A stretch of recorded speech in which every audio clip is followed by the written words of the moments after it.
రాష్ట్రంలో ఈ ఆర్థిక సంవత్సరంలో వ్యవసాయ యాంత్రీకరణకు పెద్దపీట వేశామని వ్యవసాయ శాఖ మంత్రి కన్నా లక్ష్మీనారాయణ అన్నారు. అందుకోసం 2500 కోట్ల రూపాయలు ప్రణాళిక రూపొందించడం ద్వారా 500 కోట్ల రూపాయలు రాయితీగా ఇవ్వాలని నిర్ణయించామని కన్నా తెలిపారు.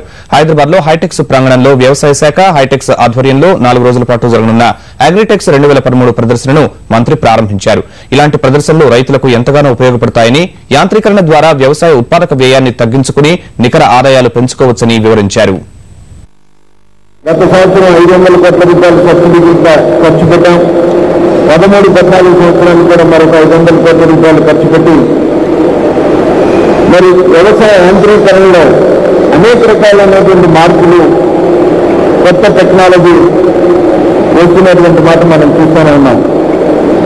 అలాగే ఈ టెక్నాలజీని రైతుకు చేసేదాని విషయంలో డిపార్ట్మెంట్ వ్యవసాయ శాఖ అనేక చర్యలు తీసుకుంటా ఉంది.